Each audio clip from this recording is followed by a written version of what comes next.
Muy buenas tardes, grupo. Así como les había prometido que les iba a filmar, les iba a hacer un videíto con las explicaciones sobre el realismo.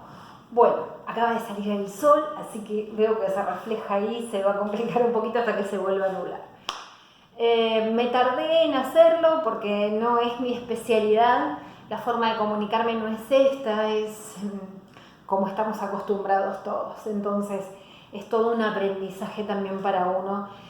No me manejo encima muy bien con la tecnología, más que WhatsApp, así que estoy aprendiendo todo esto y tratando de cumplir con la demanda no solamente del grupo de tercero del CENS, sino con todos mis otros grupos. Así que bueno, va entonces la explicación sobre realismo. Eran 2 hojitas que les había mandado, donde decía qué era el realismo, cuáles eran sus características, bien, los principales representantes, dónde surgió y cuándo. Bueno, cuando hablamos de realismo, es un movimiento literario, cultural, tiene su auge en la mitad del siglo XIX, ¿no? Y donde fundamentalmente se da es en el arte y en la literatura. ¿Por qué? Bien, entonces hablamos de realismo. Yo después les voy a mandar al grupo la captura de pantalla sobre realismo, ¿bien? Todo lo que está acá que no se puede ver ahora y en el video, les voy a mandar una foto aparte de la pizarra, ¿bien? El realismo entonces decimos que es un movimiento cultural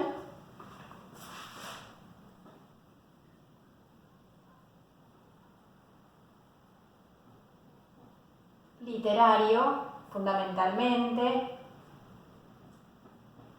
que surge, tiene su epicentro en Francia. Solo otra vez.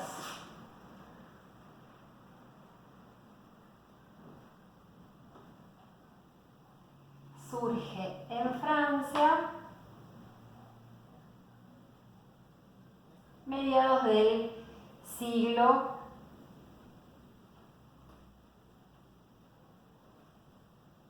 XIX. Bien, esto se da mucho antes también, cuando estaban los románticos, cuando lo que prevalecía era la literatura romántica.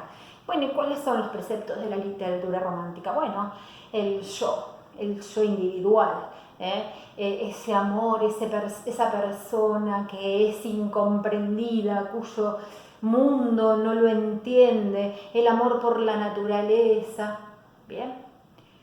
Pero lo que estaba pasando en Europa en esa época estaba muy lejos de un mundo perfecto y del amor y demás, y la comprensión y todo eso. Entonces los escritores empiezan a ver que esto no da respuesta, no se asemeja a lo que estaba pasando en la segunda mitad del siglo XIX. Bien, este movimiento realista comienza mucho antes. Pero digamos que el esplendor aparece acá. ¿Cuáles son los factores que hacen que la literatura tenga que ser realista? ¿Y qué es una literatura realista? ¿Qué características tiene? Bueno, por esta época, 1789,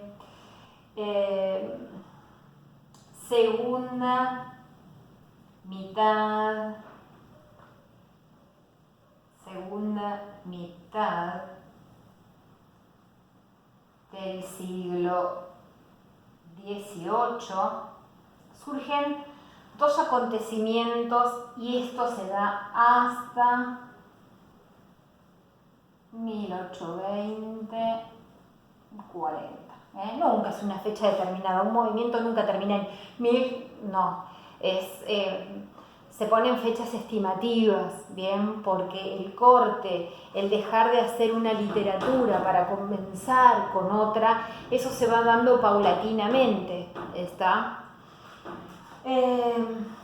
Tenemos la Revolución Industrial, ¿bien?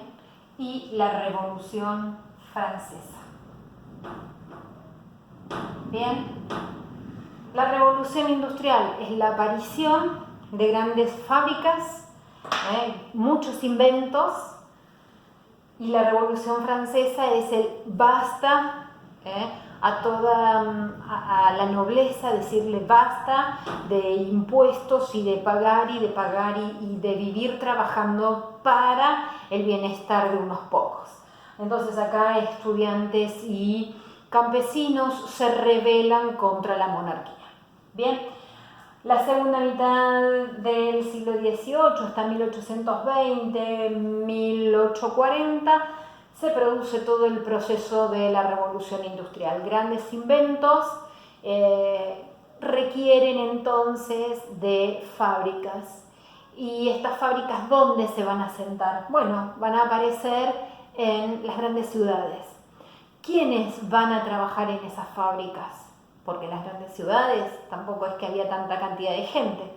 Bueno, los campesinos, gente que trabajaba en el campo, que ya estaba totalmente desocupada, que no encontraba un camino, una salida para mejorar su calidad de vida, decide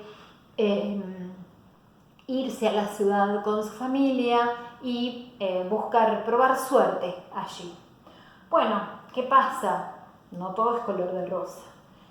En esas fábricas, y ahí es donde va a aparecer la denuncia de la literatura realista, ¿no? Esas fábricas que tenían, y bueno, obreros, campesinos, trabajando largas jornadas de trabajo por una paga paupérrima. Entonces esto no llegaba a alimentar este salario, no llegaba a mantener a toda la familia. Entonces, ¿qué pasa?